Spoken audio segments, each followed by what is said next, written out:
Good morning, everyone. Please come forward, fill in the seats if you wish. So excited to have you all here today.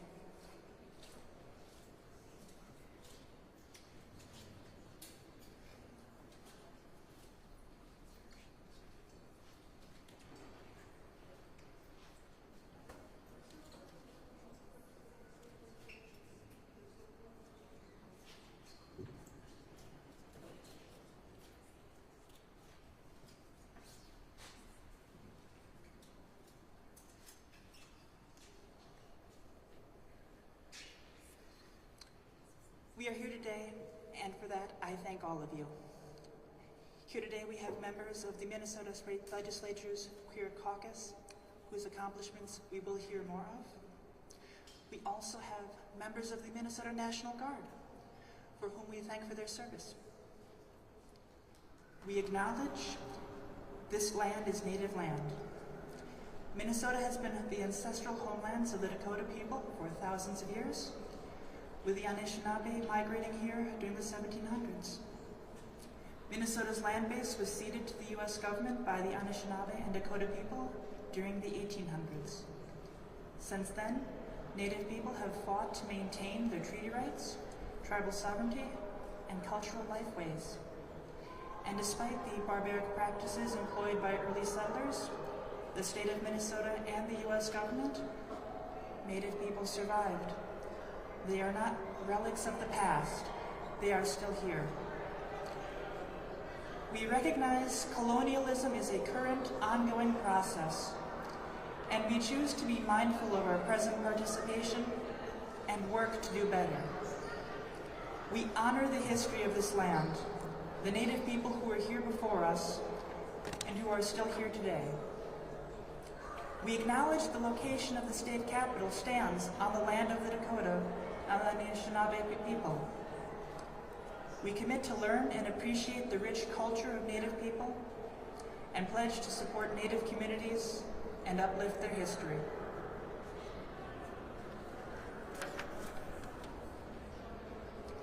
On Transgender Day of Remembrance, we recall those we have lost to transphobic violence. We are here, asking of this space the impossible task of containing our grief, our sorrow and righteous anger. We live in a world where trans bodies are battleground, hollowed by attacks both personal and political, all for the trespass and transgression of simply being, of daring to embody a different way to live this thing we call life. We are here. As a trans person, it is a truth and a revolutionary act to declare our existence, to declare that we have always existed and that we always will exist. And there is a profound beauty in our existence that people are not cast in immutable metals, and we can, at any age, discover our true selves. This act of transition should be celebrated for the joyous revelation it is. But for our existence, our act of simply living our lives as ourselves, we are targeted. Since transitioning, I find myself invited to more memorials for our trans siblings. Those lives taken both around the country and as close as my own neighborhood. And justice, if it comes, is often inadequate and weakened in the court of public opinion. How, as trans people, we are implicitly held to a higher standard, and if the 1,000 nudges of transphobia and trans antagonism that pervade our society cause us to fail to attain that standard, that in the event of our deaths, we will be seen as the ones somehow responsible for our deaths. This is unconscionable cruelty. If our civic virtue is to provide liberty and justice for all, then transphobia is a moral stain on our society. To redeem our society,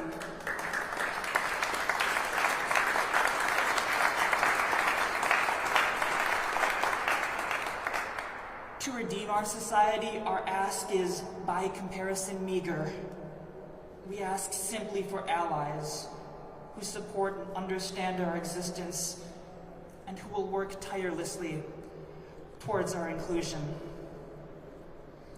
And I have the pleasure of introducing to the stage one such powerful ally.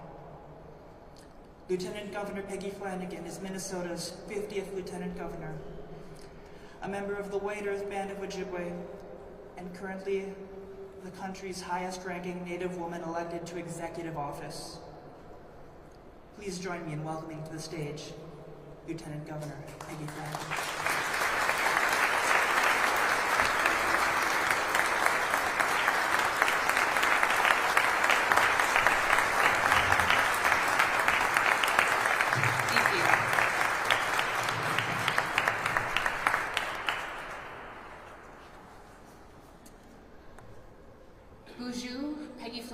Nakaz, Gijuewida Mokwe and Go, Guabagag and Cognadum Jaba, Mang and Dudame.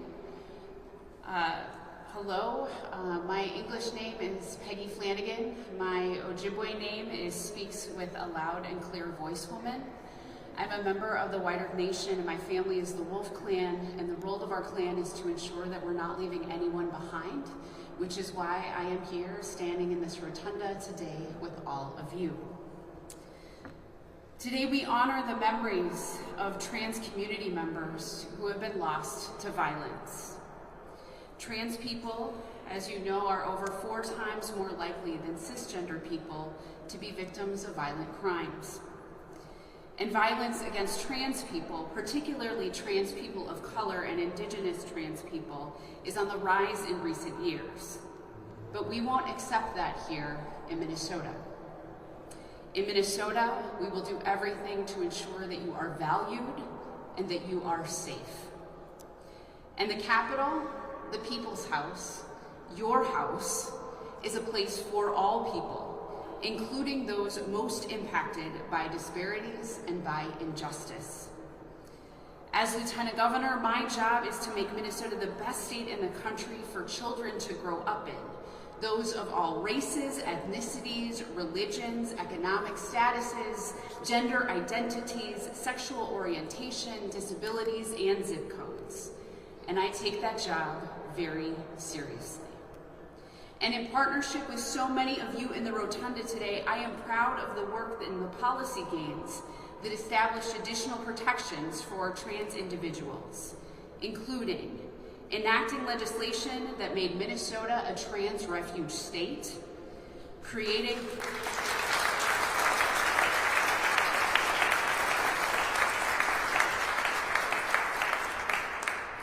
the state of Minnesota's LBGTQIA2S Council, passing the you can keep clapping, y'all, we did a lot.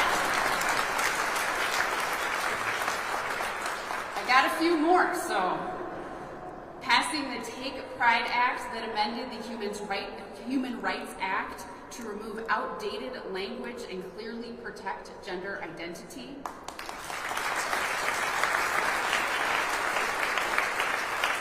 Banning the cruel, outdated practice of conversion therapy.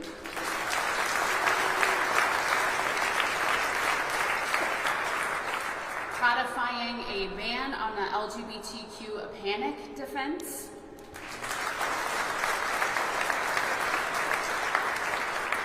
And in establishing and updating protections for trans individuals and banning outdated practices, this administration supports and defends the trans community and the broader LGBTQ community. But we know there is still so much more work to do. Trans people from around the country are coming to Minnesota and seeking refuge, and Minnesotans need to act. We need to continue having conversations with our families and within our schools and doctors' offices and communities to correct misinformation and stand against harmful, dehumanizing rhetoric and bullying. And we must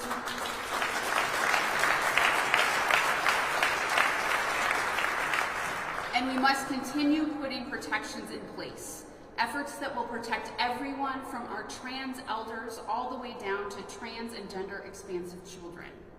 And our trans children will grow up to be the doctors and teachers and judges and artists and activists and parents and leaders that our state needs.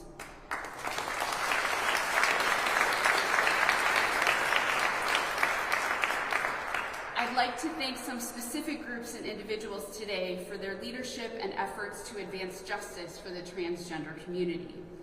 First and foremost, I wanted to thank all of the speakers that you'll hear from today. And on a day when we honor the lives lost to violence, and particularly in the midst of everything that is going on around us right now, it takes courage and a great deal of emotional energy to speak publicly. So thank you to MNclusive members. This is the Employee Resource Group of Minnesota State employees. Thank you to the Council on LBGTQIA2S Minnesotans for all the work that y'all are doing to ensure the health and wellness and inclusion of LGBTQIA2S people in Minnesota so that they are always represented in decision making. I also want to thank Chief Judge Jenny Starr from the Office of Administrative Hearings, Minnesota Housing Commissioner Jennifer Ho, and these two incredible leaders provide an example of executive sponsorship in the MNclusive Employee Resource Group and are with us in the rotunda today.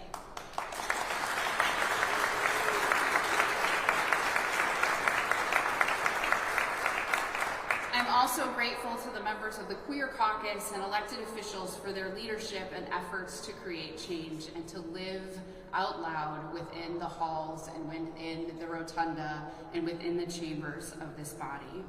And finally, I want to thank every member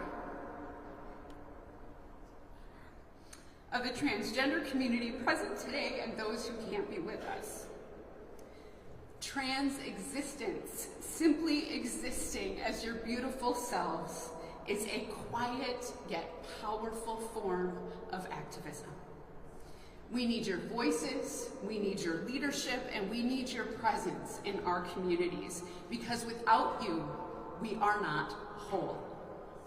We want you here, and we will continue partnering with you to ensure that Minnesota is a place where everyone can thrive.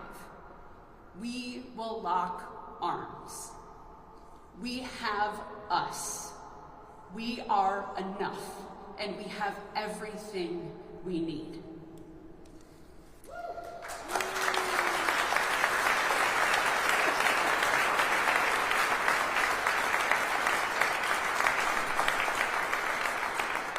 And that is where I will end today, by looking towards the future, because it may be hard to see, but there is a light, and we will get there together.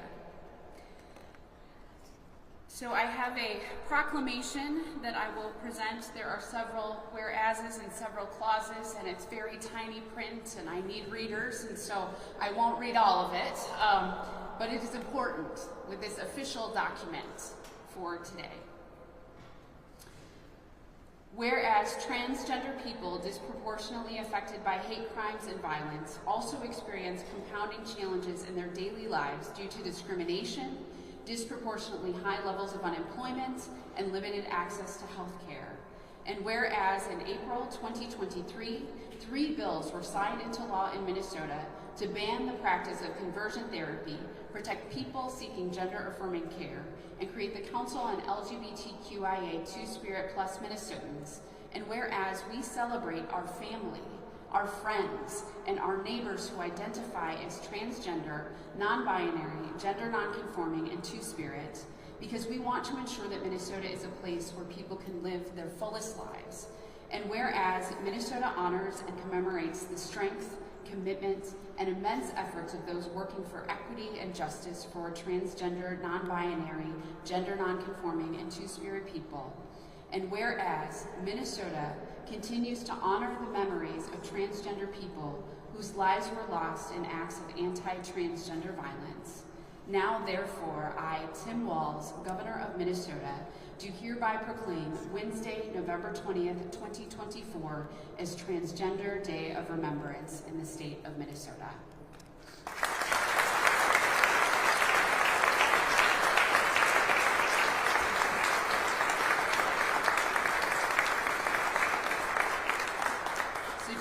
much for being here, for your presence, and please know that Governor Walz and I will continue to do everything that we can in partnership with all of you. Thank you.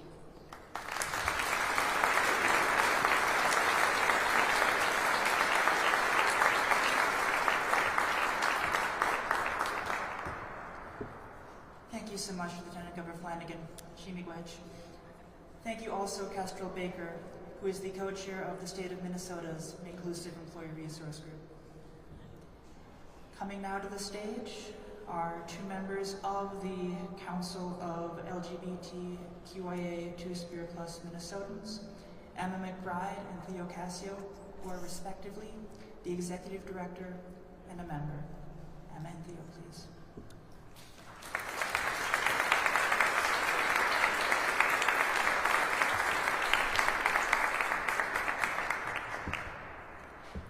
Thank you, MNclusive, and thank you, Lieutenant Governor Flanagan, for all you do to make Minnesota a better, safer place for all communities.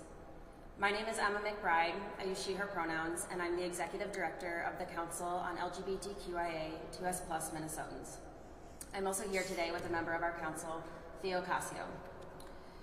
The council is a state agency that was created in 2023 to serve as a bridge between community and government and to provide recommendations for LGBTQIA2S+ equity to the legislature, governor, and other state agencies. Today we gather not just in mourning, but in love and memory of the people we've lost to anti-trans violence. Trans Day of Remembrance is a time to honor those lives, to hold space for our grief, and to reflect on the deeper causes of this violence. It's about acknowledging the systems that have enabled these tragedies, and it's about what we, together, are doing to end it. We must be clear, the violence against trans people, especially Black and brown trans women, is not a series of random occurrences. It's rooted in a history of structural oppression. Our government institutions have played a role, and they still do. We've seen time and time again that trans lives and identities are up for debate, whether that's in courtrooms, at school board meetings, or on the legislative floor. And this has sent a dangerous message to society that trans lives are somehow less worthy of protection, and that trans joy is something to be legislated out of existence. The Council on LGBTQIA2S+ Minnesotans is proof that change is possible. We exist to challenge these harmful systems and to advocate at the highest levels of state government to ensure our state protects trans lives with the same care and urgency that it does any other life. And Minnesota has long been a leader in LGBTQIA2S+ equity and has made huge strides. The Trans Refuge Law passed in 2023 was a beacon of hope, not just for Minnesotans, but so many across the country. But as much as we celebrate that progress, we must also confront the truth that safety is not a universal reality for all trans and gender-expansive people here in Minnesota. Savannah Ryan Williams was not safe here. Jess and Dahlia, who were recently attacked at a light rail station, were not safe here. Safety for trans people means more than legal protections. It means accessible health care, it means affordable housing, it means good paying jobs and welcoming schools and communities, and it means the ability to take public transit without fear. To create a true sanctuary, we have to dismantle the systems that perpetuate violence and build new ones that affirm the fullness of trans humanity. And in Minnesota, we have a responsibility to lead, not just in words, but in actions. So today, as we remember those that we've lost, we also recommit ourselves to this fight. And I assure you, the Council on LGBTQIA2S+ Minnesotans has the fight for trans rights and lives at the very heart of its mission. We are committed to centering trans voices, addressing systemic inequities, and building a future where trans Minnesotans are celebrated, protected, and empowered. Our commitment to this is unwavering, and our fight for justice is urgent.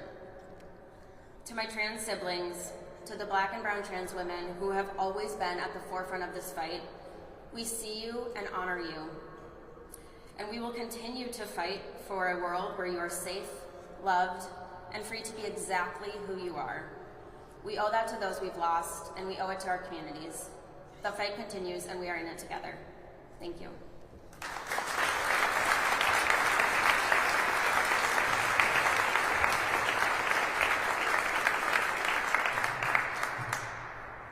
Hello everyone, my name is Theo Casio. I use he, him, and they, them pronouns, and I am a council member on LBGTQIA2S Minnesotans. I want to thank MNclusive for having us, and Emma for all the work that she's done thus far. I'm honored to be here with you all. Today, as we come together for Transgender Day of Remembrance, I want to share my story, a story of survival, resilience, and hope. If you had told me 5 years ago that I'd be speaking in the rotunda of the Capitol, I would have looked at you and laughed. Because 5 years ago, I was in a very different place. I was homeless, struggling to get through from one day to the next. I was carrying the weight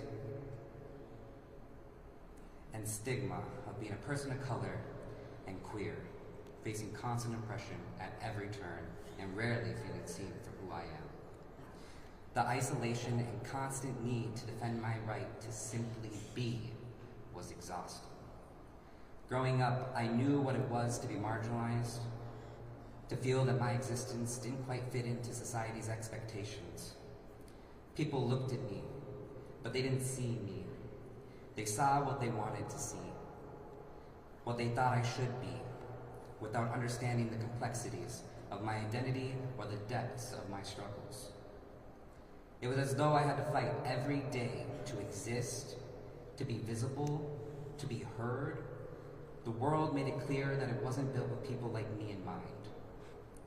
I was often expected to suppress parts of myself to make others comfortable. So when society constantly tells you you don't belong, it can drive you to a dark place. 5 years ago, I reached the darkest place of them all and attempted to escape that pain by taking my own life. Yet somehow, despite everything, I held on. I chose to persevere even on the days I didn't feel like I had any fight left in me. As I stand here today, I'm not merely surviving, but I'm living and growing. I understand that every part of my story, including every hardship, has brought me to this moment, and what a privilege that is.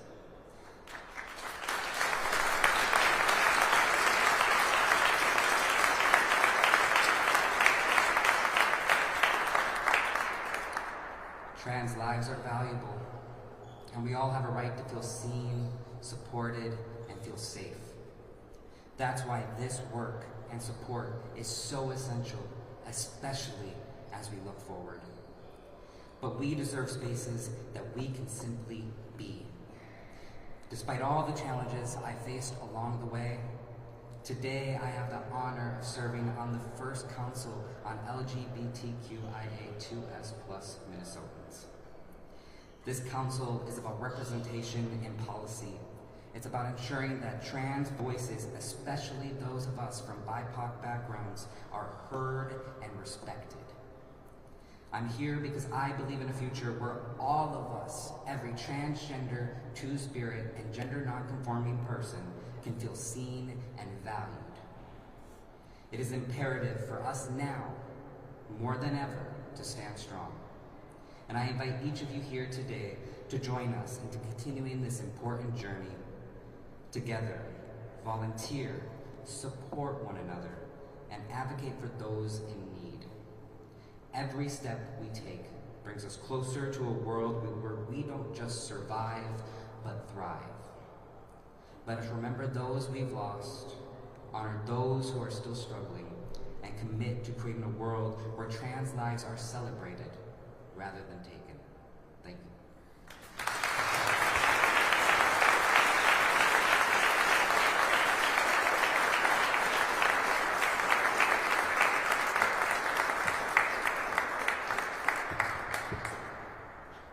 Thank you both so much, Emma and Theo. Please join me in welcoming to the stage our next speaker, the past president of the state of Minnesota's MNclusive Employee Resource Group, Krista Mosing.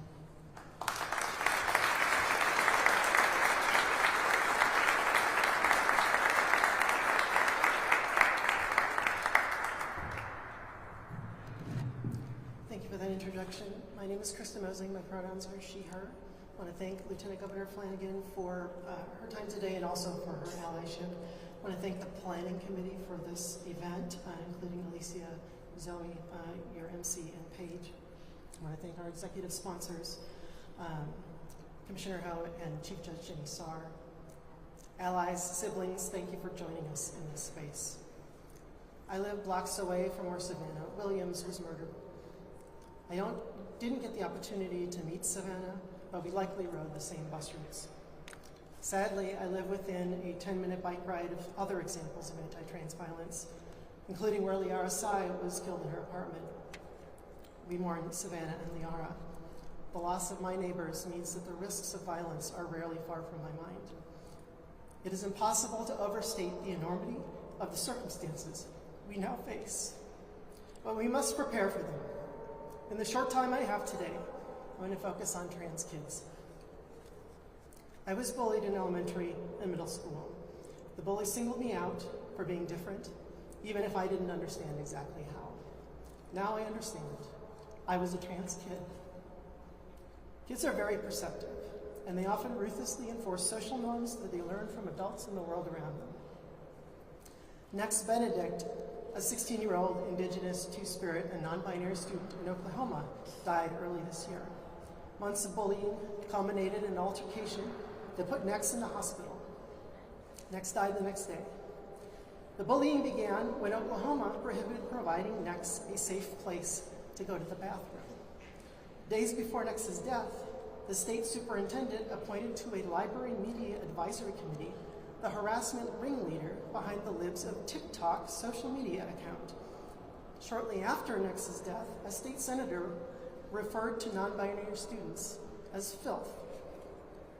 We know the adult behavior and rhetoric that I just described contributes to the violence and harm directed at Next and other trans kids, like Cobalt Sovereign, who was assaulted at Hopkins High School, when she used the men's room to try to minimize other people's discomfort. The conditions of the environments where people are born, live, work, and play affect their health, functioning, and quality of life. These are the social determinants of health. The Federal Office of Disease Prevention and Health Promotion has a project called Healthy People 2030. Healthy People 2030 addresses social determinants of health.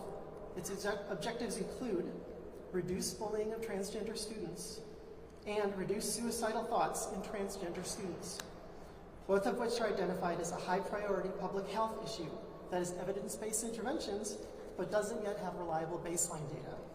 The first question that comes to my mind upon learning that was, why isn't there data yet? But then the next question is, what do we suppose will happen to the objectives come 2025? I urge you to look at the website for Healthy People 2030 before and after January and watch what happens. Hopefully Minnesota will find ways to make progress on these objectives, even if the federal government decides to abandon trans kids' health and well-being in favor of ideological cruelty. Abusive influencers and social media platforms with algorithms geared to exploit emotions, spread misinformation, and have made cruelty trendy. We need to expect better, especially from adults and leaders. Anti-trans attitudes in adults premised on lies and misinformation create space for bullying. Let's name the growing culture of bullying and abuse and reverse the trend. We must also call things what they are. Forcing a trans kid to go through the wrong puberty against their will is the last socially acceptable form of conversion therapy. Cruel, with traumatic consequences and harm that lasts for the rest of a person's life. This form of conversion therapy has never worked. You cannot make a person not be trans. You can only try to obstruct trans people's pursuit of happiness. Every supportive parent of a trans kid understands this. Parents seek for their kids what all parents try to make possible: safety, health, and a life of joy. An opponent of the 2023 Trans Refuge Bill cited a statistic of 70 kids in a clinical study prescribed puberty blockers. 100% of those kids went on to start hormone replacement therapy. She was suggesting this was a bad thing, but it is clearly something to celebrate as evidence of one of the most accurately prescribed and efficacious healthcare interventions in the history of medicine. But cis people who push an eliminationist agenda and prey on fear of the unknown have established themselves as the predominant source of information for cis people about transness. And efforts to mislead people did not end with the election. Anti-trans spam text and advertising has not stopped. The New York Times continues to publish trans hostile op-eds. The oversupply of cis people twisting our story to malign and defame us has to end. Our voices carry our true story. We will not be cowed into indivisibility. We will prevail over any attempt to repeat the destruction of our knowledge and history that happened 91 years ago in Berlin. No group of people is better suited to persist in a daunting, years-long project to change how we are seen and understood. Unlike the confining false tale being spun to demonize and dehumanize us, our story is liberating and redemptive. We will be heard. Now, we must foster community and solidarity. Ally with others who value bodily autonomy, self-determination, evidence-based healthcare, and a pluralistic society. Support trans kids and their supportive parents. Be there for each other. That work can start here today. Before you leave, talk to somebody new about what you want to see happen. Find ways to stay connected. Use an encrypted messaging system. Visit with the groups gathered here and see how you can be involved.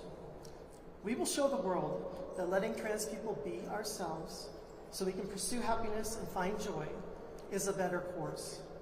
Unlike today's trend of gamified recreational cruelty, we have always been here, and whatever happens, we will always be here.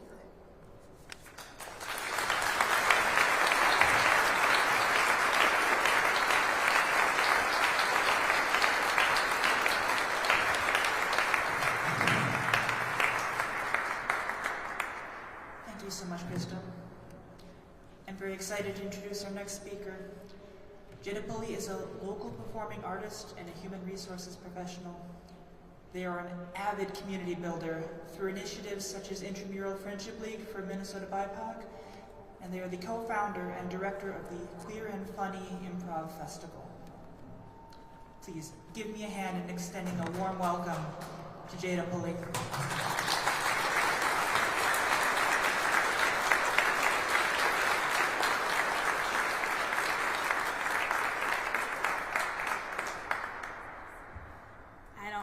Jokes today, sorry. To the soundtrack of screams of protest from up and down the maternity ward, the doctor looked into my soul, then between my legs, and assigned me dead at birth. He promised that he would be back to kill me, though gave me a rope and taught me how to tie the knot myself, in case I grew impatient. Indeed, I grew impatient, but fumbled the instructions, thwarted by spite or love or something, and I'm here. I still carry that rope, twisted and strong and brown like me. I wear it as adornment and reminder and a potential escape. I'm one of the lucky ones. We often feel obliged to talk about our luck. Luck to have shelter, autonomy, any resemblance of biological family, luck to have life at all. After all, the odds are against us. We feel obliged to remind ourselves of how much worse it could be. After all, it could be worse. Remember that it could be worse. Remember those who were not so lucky. Trans people who succumb to injuries from violence sacrifice to uphold a hateful norm, whether from 1,000 sirs and ma'ams that urged a swifter end than suffocation, or from a casual bludgeoning. A life fire snuffed out for simply burning. I can't help but wonder about those flaming trans babies, made soldiers, then angels, ejected from the doctor to be passed around to other systems of control, drafted to a wrong gender, and thrown onto a battlefield of daily living. Before they became lost, had they been in love? Had they felt at home in their own skin? Did they enjoy the rain? Did they wear their rope proudly? One person can't lose a war, can they? War trudges on, awaiting new victims on all sides. Well, less a war than an occupation caused by a preoccupation of genitals as law. We have been made myth and mental illness.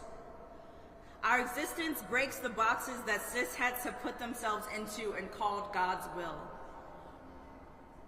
We, however, are our own deities incarnate, blessed with the power of limitless creation that we have turned on ourselves, making us in whatever image we damn well please. But damn well today, I think of the unlucky. And I am a vengeful God, ready to smite those who have declared themselves my enemies, who have turned those trans babies into soldiers, into angels, who decided to give out rope for when they would not bother to directly kill my loved ones. To us deities, I pray that our righteous spite be used as fuel to become brighter, to light the way for each other, that those who cannot stand our heat remove themselves from our lives or be roasted in flames until their rotten flesh falls off the bone and forces them to grow tougher skin, unbothered by love and freedom. Let the light of our fires unite and mimic the sun after a heavy storm that fills the sky with rainbows. I pray this in our names, our true names, even when others wish we were our dead selves.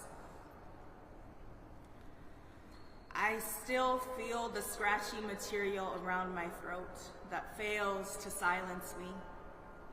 I wear it as adornment and reminder that I may be afraid, but I am brave.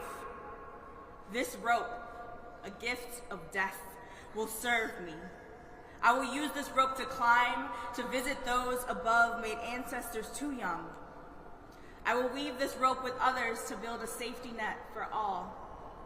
I will choke out space for our grief, our fury, our love, our mediocrity, by any means necessary. May we never settle for less. Thank you.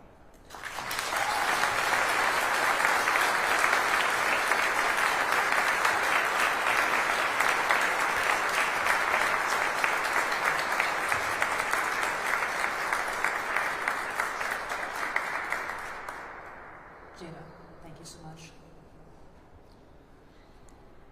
Our final speaker of this program will be Kat Rohn. Kat has served as OutFront's Executive Director since May 2022. Previously, she had more than a decade of development experience in higher education, serving most recently as Senior Development Officer with the University of Minnesota. And also spent that decade fighting for queer people in a number of arenas. Please help me in welcoming to the stage, Kat Rohn.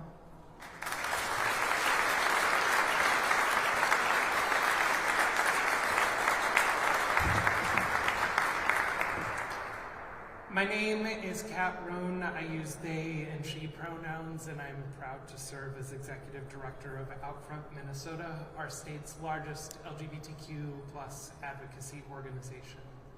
I also have the honor of being a member of our state's inaugural LGBTQIA2S Council, and I'm proud to join many of my colleagues on the council here today. I want to express gratitude especially to my trans sisters, brothers, siblings who are speaking here today, and to ask all of us to take a moment to pause and reflect on what it means to have their voices in this space, in our communities, in our state here in Minnesota. Our voices are powerful, our contributions are many, and we will continue to be part of these communities throughout this state and throughout this country, when it's hard, when it's easy, and when we can dream for something better. This year marks the 25th year that communities across the world have recognized Transgender Day of Remembrance. And for Minnesotans, this year's recognition feels especially heavy, as we hold the memory of at least 2 community members we lost to violence since we gathered last year: Savannah Ryan Williams and Liara Kaylee Sai. I'd like to take a moment of silence to recognize each of them.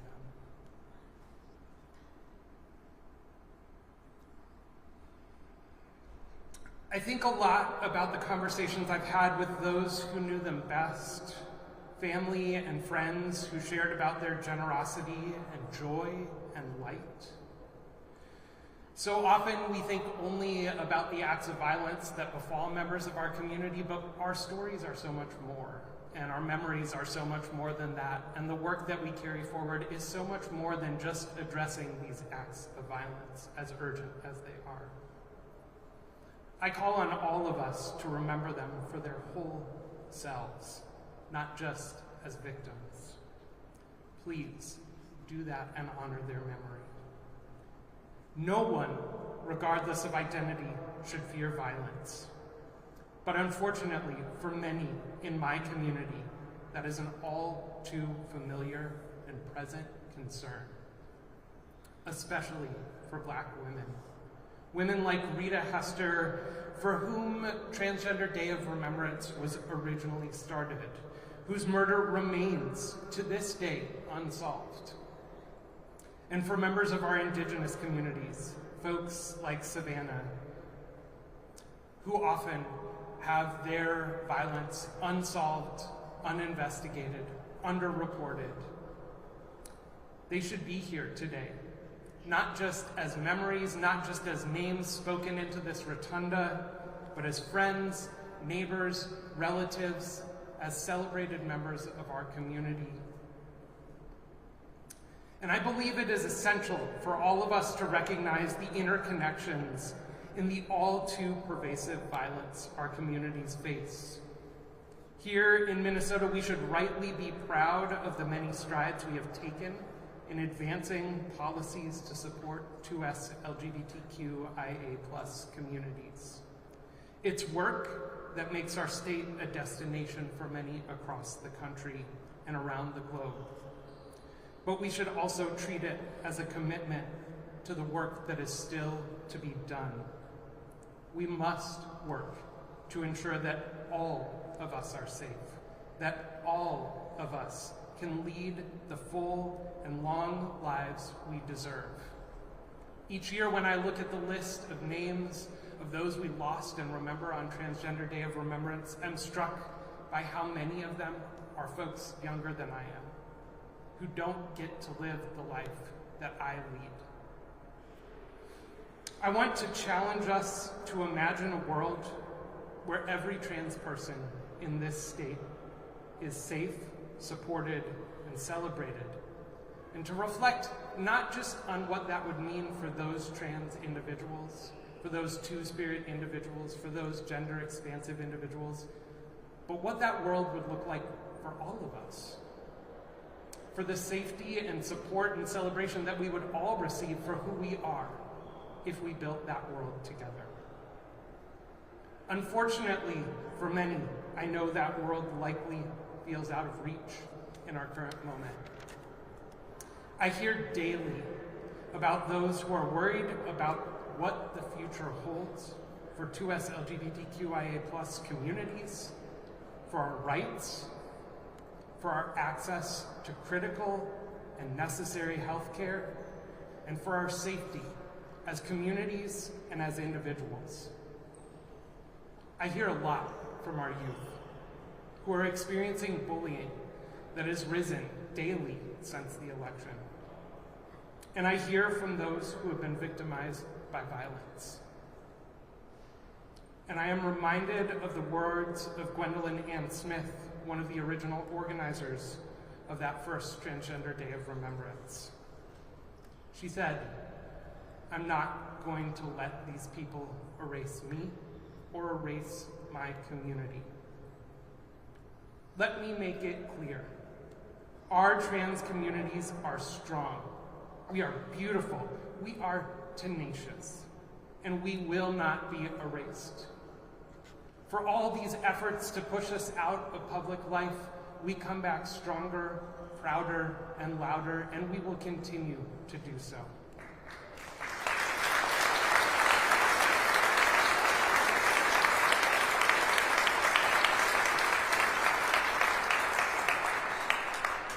But now, more than ever, we need our friends and our allies to reaffirm those same commitments, to draw those lines with us.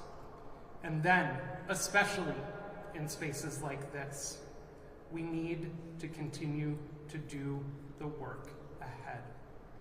May we remember Savannah, Liara, and all those who we have lost to violence over this past year. May we hold space in community for our grief, for our worry, for our hearts that are broken in this moment. And may we continue to transform ourselves and our world into the place it deserves to be. Thank you.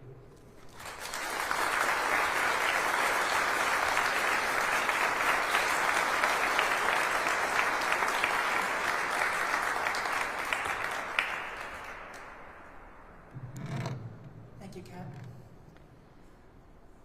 As we stand assembled here today, we remember those taken from us who cannot be here today. In their memory, I ask that you join me now in a moment of silence.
Thank you.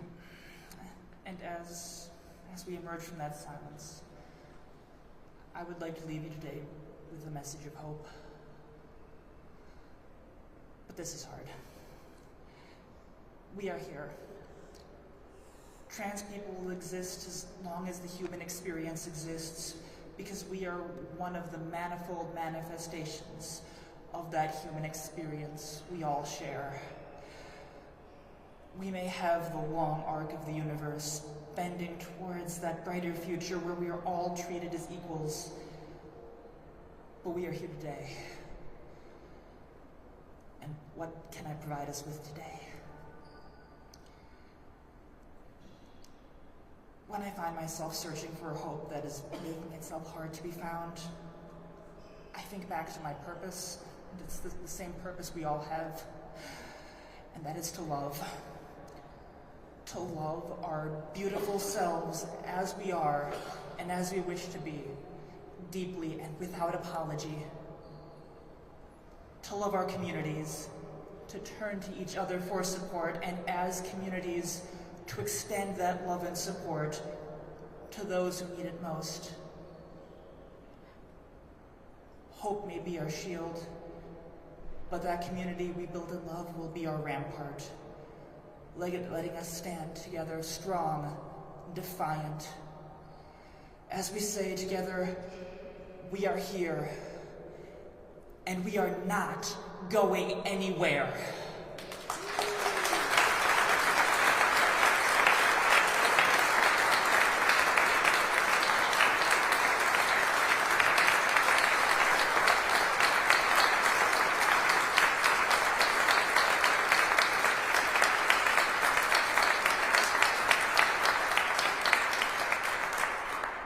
Thank you all so much for being here. Thank you to all of our speakers, all of the organizers, staff at Minnesota Historical Society for providing us with this space. Members of the press, members of the clergy, my mom, members of our armed forces. Thank you all so much for being here. Have a wonderful day.